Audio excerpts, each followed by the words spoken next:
My parents sat me down at our usual table at the Charlotte Country Club, the air thick with the smell of expensive cologne and their growing entitlement.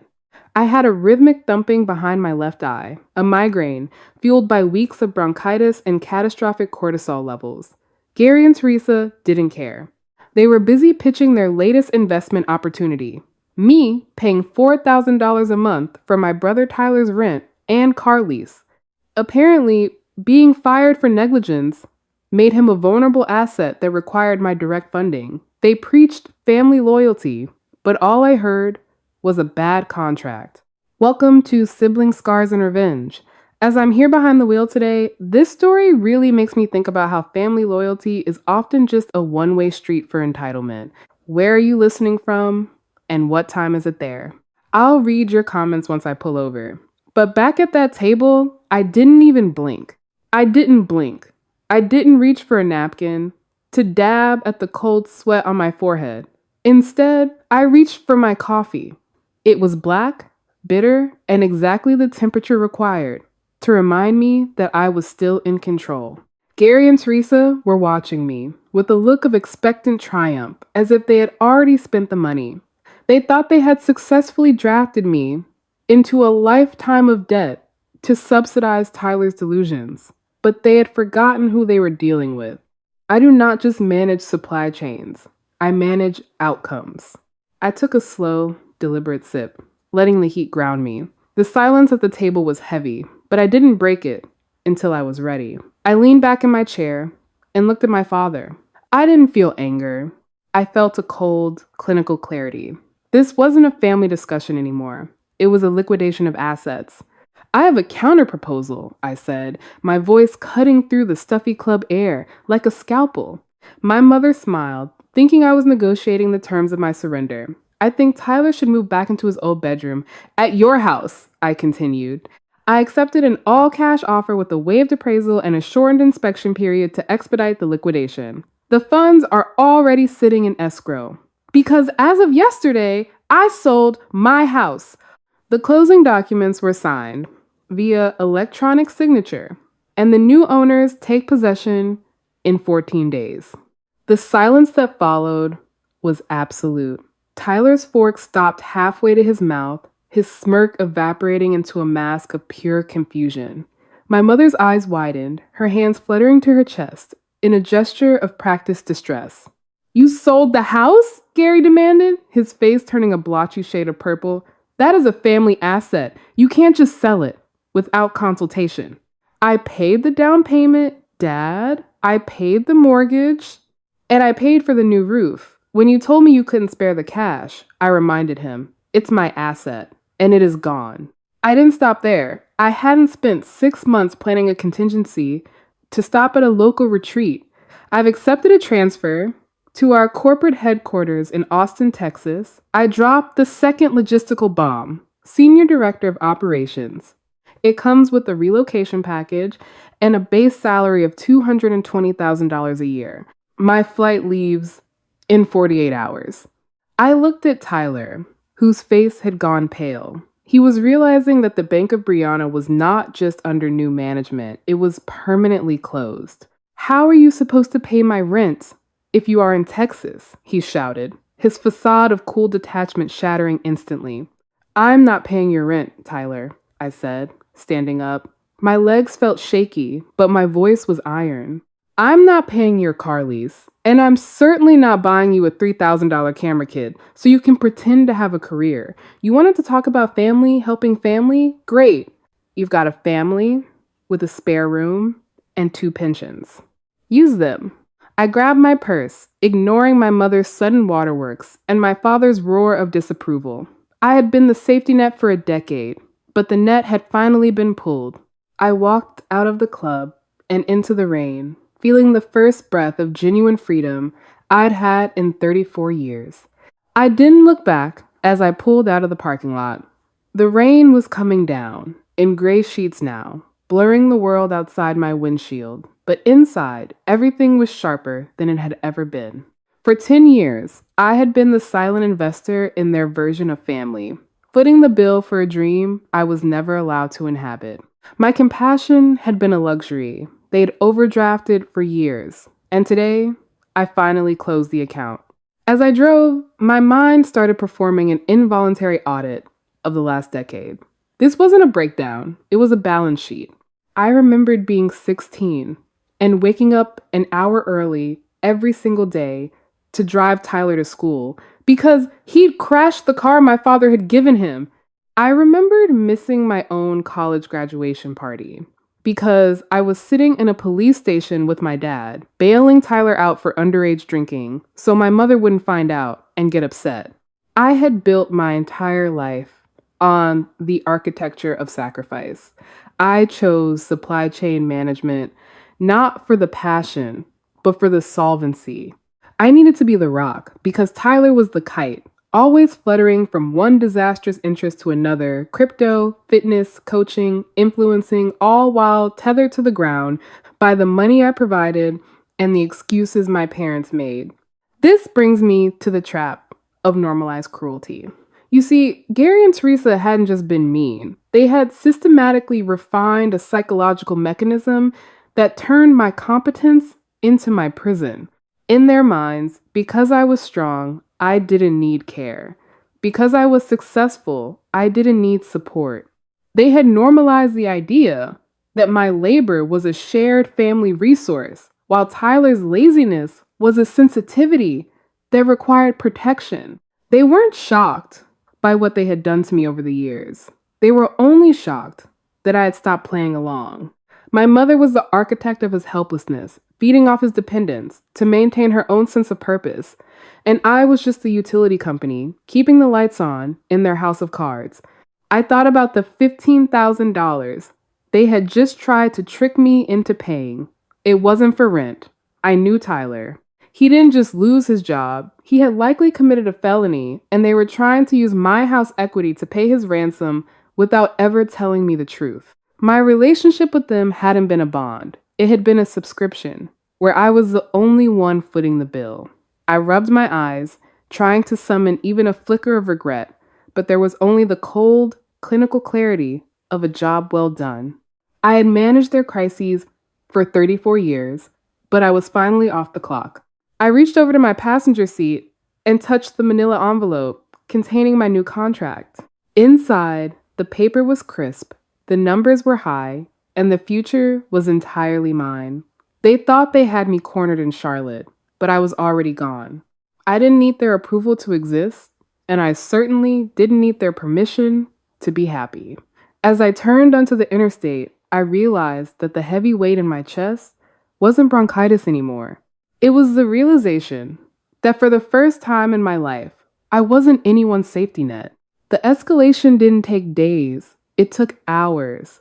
I arrived in my apartment to find my inbox already poisoned. Tyler, ever the narcissist, had already tracked down the information for my new firm in Austin. He sent an anonymous email to the Human Resources Department, claiming I had embezzled funds from a family trust and was fleeing the state to avoid prosecution. It was a desperate, semi-literate smear, but in the corporate world, a red flag is a red flag. I spent my Sunday evening not packing, but performing an audit of my own integrity. I called the director of human resources, providing bank statements, legal documents, and the record of the previous harassment at the club. Because the firm knew my history, and Tyler's email read like a frantic ransom note, they believed me. But the humiliation of having my personal drama bleed into my professional life was a toxic tax I shouldn't have had to pay. Then came the nuclear option. On Monday morning, my phone vibrated with a call from an unknown number. A stern voice identified himself as Officer Miller from the Charlotte Police Department. He told me they were conducting a welfare check on my parents. My mother had called 911, claiming my father had suffered a heart attack, brought on by extreme stress caused by my financial abandonment. She told the dispatcher, I held power of attorney and had frozen their assets, leaving them to die without care. They were weaponizing the police. They were trying to drag me back by force, using the authority of the law as a leash to snap me back into my role as the family doormat. Officer, I said, my voice as cold and level as a ledger, I do not have power of attorney. I live in North Carolina, but I am moving to Texas tomorrow. My parents are fully competent adults. This is a harassment tactic because I refuse to pay my brother's legal fees for a grand larceny charge. There was a long pause on the other end. I see, the officer said, his tone shifting. We are at the residence now. Your father appears well. He is claiming chest pains, but his vitals are stable. He is demanding we call you. Tell him I'm not coming, I said, the words heavy and absolute. And officer, please check their records. My brother Tyler is likely there. He has an outstanding issue with the electronics store at the mall regarding $15,000 in stolen inventory. You might find that more interesting than my father's fake heart attack. I knew the wheels of justice turned slow, so I had coordinated with the electronics store's loss prevention lead to hold our formal statements until this morning, ensuring the warrant would be processed exactly in time for my final delivery. I hung up and sat there, trembling with a mix of fury and adrenaline. They were willing to fake a medical emergency and file false police reports just to get their hands back into my pockets. It was a psychological siege. My compassion had been a resource they'd extracted until the well was dry, and now that the supply had been cut, they were trying to dismantle the infrastructure of my future. I looked at the boxes stacked in my hallway. They wanted to chain me to Charlotte, to force me to stay, and bleed for a brother who was a thief. But they had miscalculated the logistics. You do not attempt to sabotage a logistics director's life without giving her a reason to find your weak link. I opened my laptop and began to dig into the public records of their finances. If they wanted a war of information, I was going to give them a total collapse. I didn't call home. I didn't send a text to check on my father's stable vitals or my mother's performance grade tiers. Instead, I called Grace. She was a family law attorney who understood that in a battle of narratives, the person with the most documentation wins. I didn't need an apology. I needed a forensic audit. My compassion had been a resource they had overdrawn for decades, but my logistics training had taught me how to find the leak in the pipeline. This wasn't a breakdown, it was a liquidation. I authorized Grace to perform a comprehensive background check on my parents' assets. I needed to see the architecture of their desperation. What we found made the room spin, even through my clinical detachment. My parents weren't just tight on their budget, they were insolvent. Over the last 3 years, they had taken out a massive home equity line of credit for $50,000. The stated purpose in the bank records was home improvements, but the logistics of the withdrawals told a much darker story. The dates coincided perfectly with Tyler's business ventures. $10,000 for a brand consultation, $5,000 for high-end camera gear he never used, $15,000 for a car lease he couldn't afford. They had drained the equity of their home of 30 years to fund the delusions of a golden boy who didn't even have a job. They hadn't just bled the house dry. Gary had liquidated their 401ks, and Teresa's inherited IRAs to fuel Tyler's tech startup months ago. They weren't just broke, they had wiped out 40 years of retirement security for a ghost. They were underwater, drowning in the debt he created, and they had been counting on my $220,000 salary to bail them out. I wasn't their daughter to them. I was a bridge loan. But the real criminal twist was waiting in the county clerk's records. Grace pulled a notarized document filed 6 months ago, a quitclaim deed. My parents had signed over the entire title of their house to Tyler. He had likely told them it was a tax protection form, a homestead exemption, to lower their rates. To ensure the deed was legally ironclad, he even brought a proxy, a friend who was a licensed notary, claiming it was a house call to save them a trip to the bank. They signed the papers between sips of tea, never realizing they were witnessing their own eviction. They had trusted him, and he had used that trust to erase their ownership. It got worse. Tyler, in his infinite arrogance, had already leveraged that deed. There was a lien filed against the property 3 weeks ago by a private lending company, a high-risk, high-interest firm that was essentially a legalized loan shark. Tyler had mortgaged the house out from under them to fund a market investment that had clearly crashed. My parents were weeks away from a total foreclosure, and they didn't own the roof over their heads anymore. I sat back, watching my laptop glow with the evidence of their ruin. They were weaponizing the police and faking heart attacks to drag me back to Charlotte, not because they loved me, but because I was the only asset left to seize. They wanted to strip my future to pay for Tyler's crimes. I looked at the numbers and realized the family loyalty they preached was just a bad debt. They expected me to consolidate. The golden boy wasn't just a kite. He was a parasite that had finished consuming the host. I closed the file. The logistics were clear. It was time for the final foreclosure. Grace called me 2 hours before my flight to Austin. She didn't sound like a lawyer. She sounded like a witness to a slow-motion wreck. She had found the final piece of the paper trail, the one that proved Tyler wasn't just a screw-up, but a predator. He had attempted to open 3 high-interest credit lines in my name over the last month, totaling $20,000. He had found my social security number on an old tax form hidden in their house. He thought he could leverage my high credit score to fund his next pivotal investment while I was distracted by my illness. But he had forgotten who I was. I do not just track cargo, I track threats. I felt a cold, metallic satisfaction as I looked at the denied applications. A year ago, after he had badgered me for my personal information for a shady crypto app, I had placed a permanent credit lock on all my accounts. I didn't do it out of spite. I did it because I managed contingencies. I wasn't being paranoid. I deliberately let the fraud alerts accumulate without filing a police report immediately. I needed a clean, undeniable paper trail of his intent to commit felony identity theft before I triggered the final audit. I was being logistical. His applications had been flagged and denied instantly. He was so desperate to maintain his brand that he was willing to commit identity theft against his only sister. It wasn't a family dynamic, it was a criminal enterprise. Then Grace dropped the heavy data.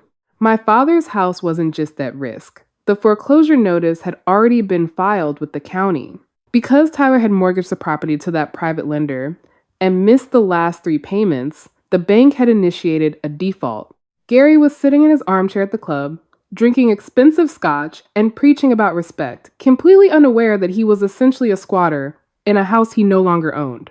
They were underwater by at least $15,000 in back payments alone, not including the principal. This brings me to the illusion of power that comes with an empty wallet. My parents had spent decades cultivating a high-class image in Charlotte. They were pillars of the community, members of the club, people who looked down on those they deemed lower tier. But now I realized that their entire social standing was a borrowed shell. It wasn't their character or their legacy that gave them power. It was my money, acting as their social armor. I was the silent engine, providing the energy for their performance. My kindness had been the collateral for their status. Now that the Bank of Brianna had stopped the funding, their entire identity was collapsing into a hollowed-out husk. The elite facade was a debt they couldn't repay once I stopped footing the bill. They had built their lives on the assumption that my compliance was infinite, but they didn't realize that when you treat a person like a resource, you eventually run out of supply. This wasn't a family feud anymore. It was an accounting of a decade-long fraud. "What do you want to do?" Grace asked. "Should I file the police report for the identity theft?" I looked at the rain hitting the glass of my office. "No," I said, "not yet. I want them to see the balance sheet in person." I had one last delivery to make, the final logistical stop before Austin, my cousin Jessica's vineyard gala. I arrived at the vineyard gala 30 minutes late, precisely by design. I was wearing an emerald green silk dress that felt less like fabric and more like armor. I looked successful, I looked unbothered, and most importantly, I looked like someone who had not spent the last 48 hours dodging weaponized welfare checks and identity theft attempts. I saw them immediately at a table near the back, the unholy trinity. Gary looked gray-faced and slumped, while Teresa's eyes darted around the room, desperate to see who was watching.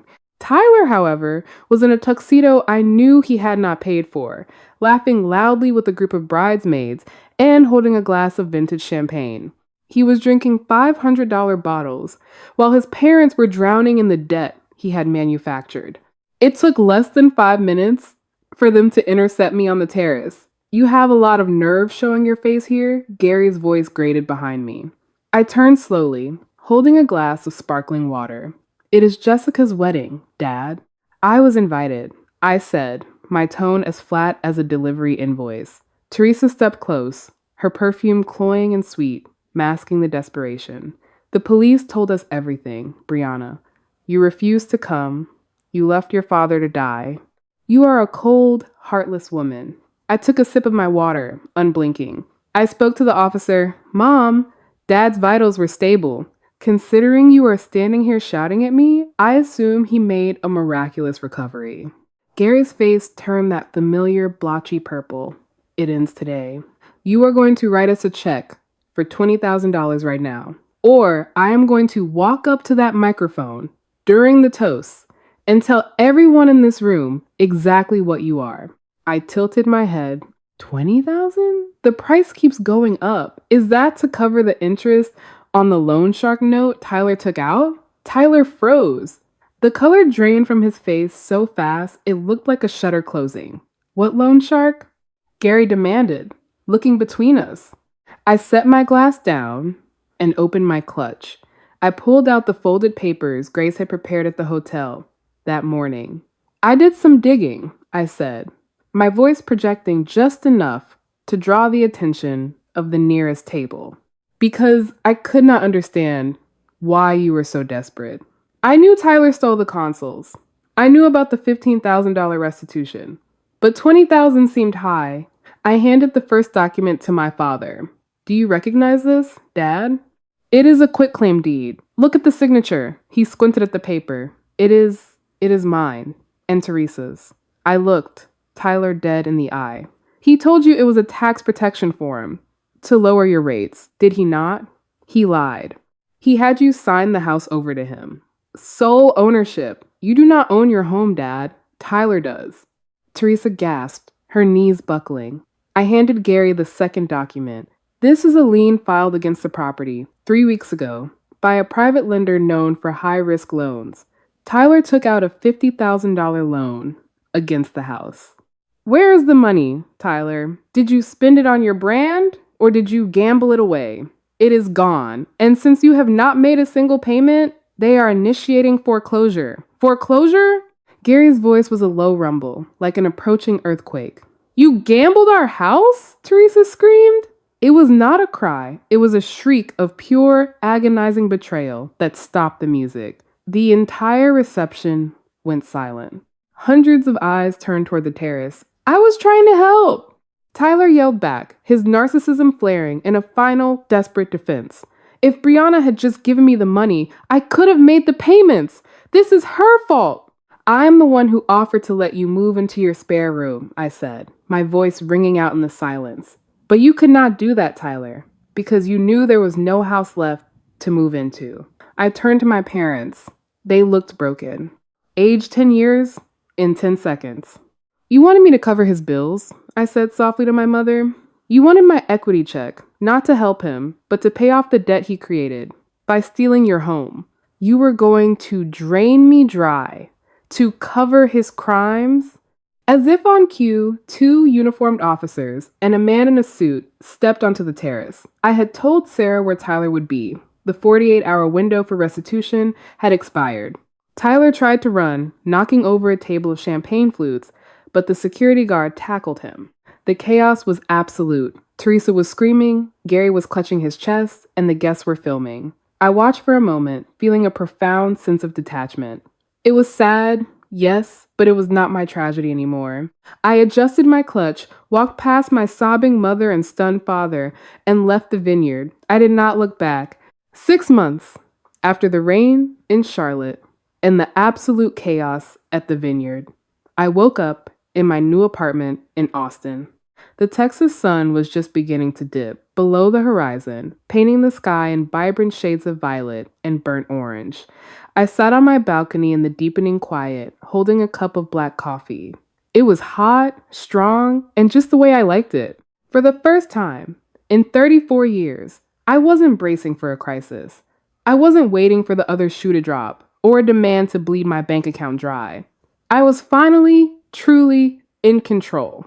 The fallout back home was as swift and brutal as gravity tends to be. The foreclosure moved forward with clinical efficiency. My parents were evicted from the home they had lived in for 30 years, less than 2 months after that gala. Everything was seized: the furniture, the memories, even the garden my mother had spent years perfecting. It was all sold off at auction to pay the debts Tyler had manufactured. With his narcissism, they tried to sue my brother to reverse the deed, claiming fraud. But the legal battle was a messy, expensive nightmare they couldn't afford. My parents are living in a cramped, one-bedroom apartment now, on the bad side of town. Gary had to come out of retirement. He spends his days as a greeter at a hardware store, standing for hours on feet that can barely support him. Teresa is cleaning houses for the very same people she used to look down on. They are alone. They have no golden child to worship anymore, and they have no scapegoat left to drain. They are forced to live in the reality of their own blind favoritism, day after bitter day.